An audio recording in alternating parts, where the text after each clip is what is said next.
বললাম লিগাল বালি তো চলবে, যার লিগাল পারমিশন আছে সে বালি তো চলবে। তো that is a different thing. Legal বালি চলবে, তার চালান আছে, সে লিগাল ঘাট আছে, সরকারকে সে জানিয়ে সে পারমিশন নিয়ে করছে, সে চলবে। আর কোনো নদীর মধ্যে এনজিটি থেকে বলাই আছে ইউ কান্ট ইউজ পপলেম আর ওই যে মেশিনগুলো যে ইউ কান্ট ইউজ দ্যাট। নদীকে নষ্ট করা 15 বছর, তার আগে 34 বছর অনেক নদী নষ্ট হয়েছে।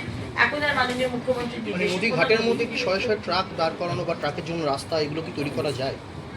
ট্রাকের জন্য রাস্তা তৈরি করা যায় কিনা সেটা আমি বলতে পারবো না, কিন্তু নদীর মাঝখান থেকে আপনি এক্সকাভেট করে বালি তুলছেন মেশিন দিয়ে, সেটা অ্যালাউড নয়। ম্যানুয়ালি আপনি তুলতে পারবেন, এটা অ্যালাউড। ম্যানুয়ালি আপনি তুলছেন, ঘাট আপনার অ্যালাউড, আপনি তুলতে পারেন, কিন্তু মাঝখানে নদীর মাঝখানে মেশিন বসিয়ে এটা আমার মনে হয় দিস ইজ নট অ্যালাউড।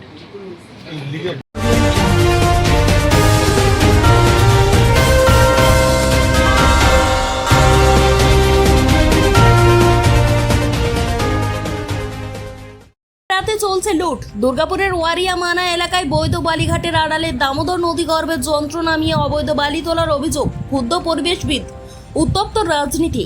স্থানীয় বাসিন্দা ও বিভিন্ন সংগঠনের অভিযোগ, রাজ্যে ক্ষমতার পালাবদল হলেও অবৈধ বালি কারবারের দমরমা কমেনি। তাদের দাবি, দিনের আলো হোক বা রাতের অন্ধকার, দামোদরের বুক চিরে বুলডোজার ও ভারী যন্ত্র নামিয়ে নির্বিচারে বালি তোলা হচ্ছে। পরিবেশ বিশেষজ্ঞদের মতে, নদীর মূল প্রবাহের মাঝখান থেকে যান্ত্রিক পদ্ধতিতে অতিরিক্ত বালি উত্তোলন করলে নদীর তলদেশ অস্বাভাবিকভাবে গভীর হয়ে যায়। ফলে নদীর গতিপথ পরিবর্তন, তীর ভাঙন, জলস্তর হ্রাস, সেতু ও বাঁধের ভিত্তি দুর্বল হয়ে পড়া এবং বর্ষাকালে দুর্ঘটনার আশঙ্কা বৃদ্ধি পায়। এই ইস্যুতে শুক্রবার দুর্গাপুর সফরে এসে রাজ্যের পুর ও নগরোন্নয়ন মন্ত্রী অগ্নিমিত্রা পাল স্পষ্ট জানান, নদীর গর্ভে মেশিন নামানো বেআইনি। বালি তো শুরু হবে, কারণ বালি তো লাগবেই বিল্ডিং মেটেরিয়ালের জন্য, কিন্তু যা হবে, বালি হবে, কয়লা হবে, পাথর হবে, যা হবে সেটা লিগাল হবে, এবং সেটা ডিএম সাহেব বলে দেবেন, আমাদের বিধায়করা রয়েছেন, সেটা লিগাল ভাবে ঘাট চলবে। বালি ছাড়া আপনি কি করে চলবে? আজকে বাড়ি বানানো বলুন, ইন্ডাস্ট্রি বলুন, সবকিছুতে লাগবে, কিন্তু সেটা লিগাল হবে এবং সেটা পুরোটা যাতে গভর্নমেন্টের ট্রেজারিতে টাকাটা আসে সেটা দেখে নেওয়া। দুর্গাপুরে কি এই মুহূর্তে কোনো বালিঘাটের পারমিশন দেওয়া আছে? কোথায়? দুর্গাপুরে ওয়ারিয়া মানা সংলগ্ন। এটা আমি বলতে পারবো না, এটা আমাদের সম্মানীয় বিধায়করা রয়েছেন, তারা বলতে পারবেন। বলছি ম্যাডাম, নদীর মাঝখানে জেসিবি লাগিয়ে বালি না, জেসিবি লাগিয়ে বালি তোলা একেবারেই রোড তৈরি করে দেওয়া হচ্ছে। না না, সেটা তো সম্ভবই নয়। আপনারা আমাকে কমপ্লেন পাঠান, আমরা ইমিডিয়েটলি বন্ধ করব। মানে মোটামুটি বেশ কোন নদীর মাঝখানে আপনি ওই পপলেন না কি বলে একটা, হ্যাঁ পপলেন, হ্যাঁ ওটা দিয়ে ওরকম আর জেসিবি দিয়ে আপনি বালি তুলতে পারেন না। That is completely bad. আমাদের খবর দিন, আমরা ডিএম সাহেবদের জানিয়ে দেব। তার লিগাল পারমিশন আছে, সে বালি তো চলবে। তো that is a different thing. Legal বালি চলবে, তার চালান আছে, লিগাল ঘাট আছে, সরকারকে সে জানিয়ে সে পারমিশন নিয়ে করছে, সে চলবে। আর কোনো নদীর মধ্যে এনজিটি থেকে বলাই আছে ইউ কান্ট ইউজ পপলেম আর ওই যে মেশিনগুলো যে ইউ কান্ট ইউজ দ্যাট। নদীকে নষ্ট করা। দীর্ঘদিন ধরে এই ইস্যুতে আন্দোলন চালিয়ে আসা গোপালমাঠ ভূমি রক্ষা কমিটির সভাপতি ধ্রুবজ্যোতি মুখোপাধ্যায়ের দাবি, অতীতেও তথ্য প্রমাণ সহ অভিযোগ জানিয়েও কোনো তদন্ত হয়নি। আজ দুর্গাপুরে পুর এবং নগর উন্নয়ন মন্ত্রী মাননীয় অগ্নিমিত্রা পাল মহাশয় এসে বলেছেন যে বালি এবং কয়লা চলবে, সরকারিভাবে চলবে, নিয়ম মেনে চলবে।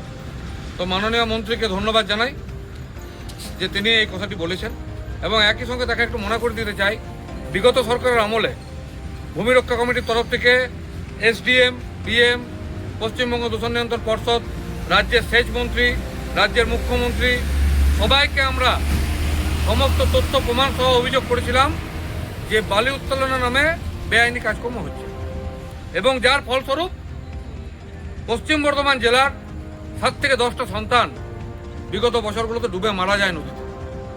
মাননীয় মন্ত্রী মহাশয়কে আমি হাত জোর করে অনুরোধ করছি যে যদি বালি কয়লা চলুক, সরকারিভাবেই চলুক, কিন্তু দয়া করে একটা নজরদারি কমিটি তৈরি করুন। যে নজরদারি কমিটির কাজ হবে যে যে ঘাটে বালি উত্তোলন হচ্ছে সেগুলো সরকারিভাবে পরিদর্শন করা, দেখা যে তারা সরকারি নিয়ম মেনে বালি উত্তোলন করছে কিনা, নদীর গতিপথ পরিবর্তন হচ্ছে কিনা, এবং সমস্ত বিধিনিষেধ মেনে তারা বালি উত্তোলন করছে কিনা।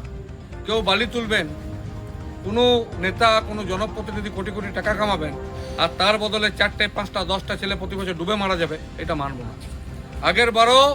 আগের সরকার আমলেও আমরা লড়েছিলাম সেই লড়াইয়ের ভয়ে হোক ডরে হোক বালি মাফিয়ারা আমার গোপাল মাঠের গ্রামের উপর দিয়ে বালি পার করতে পারেননি।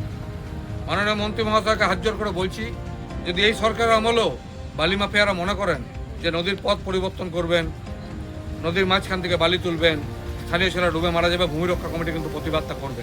কারণ দুর্গাপুর শহরটা আমাদের বাপ দাদু ত্যাগের মাটিতে তৈরি। আমরা আশা করব নতুন সরকার নজরদারি কমিটি করে বালি কয়লাকে সরকারিকরণ করবেন এবং যাতে কোনো মায়ের কোল ফাঁকা নয় সেটা নিশ্চিত। এদিকে জেলা কংগ্রেস সভাপতি দেবেশ চক্রবর্তীর অভিযোগ, গত 7-8 দিন ধরে ওয়ারিয়া মানা এলাকা থেকে প্রকাশ্যে শতাধিক বালি ভর্তি ট্রাক বিভিন্ন গন্তব্যে যাচ্ছে। তার দাবি, একটি প্রভাবশালী সিন্ডিকেটের মদতেই এই অবৈধ কারবার চলছে। যদিও অভিযোগগুলির বিষয়ে প্রশাসনের পক্ষ থেকে এখনো কোনো আনুষ্ঠানিক প্রতিক্রিয়া মেলেনি। মন্ত্রী কি বললো সেটা বড় কথা নয়, মানুষ যেটা দেখছে সেটাকে বলতে হবে। আমরা যেটা বারবার অভিযোগ করতাম, যাহাই তৃণমূল তাহাই বিজেপি, এরা সকলে দুর্নীতিগ্রস্ত। টেবিলের উপর থেকে নিচ থেকে টাকা নেওয়ার অভিজ্ঞতা সবারই আছে। বিজেপির মুখ্যমন্ত্রী থেকে শুরু করে যারা সংসদ আছেন অনেকের এই গুণটা রয়েছে। স্বভাবত এই সিন্ডিকেটটা যে চলবে এটা মানুষের অপ্রত্যাশিত ঘটনা নয়। গত 7-8 দিন ধরে আমাদের এখানে ওয়ারিয়ার কাছাকাছি মানার চরের ওখান থেকে শয়ে শয়ে ট্রাক বেরোচ্ছে দিনে এবং রাতে। এবং এরা কারা যুক্ত, এর পিছনে একটা বড় সিন্ডিকেট রয়েছে। অষ্টম না নবম না সপ্তম কি সব তাদের নাম টাম আছে। এবং পুলিশ প্রশাসন সব জেনে চুপ। তৃণমূলের এক প্রভাবশালী সংসদ এবং নেতাদের হাত রয়েছে এদের মাথার উপর।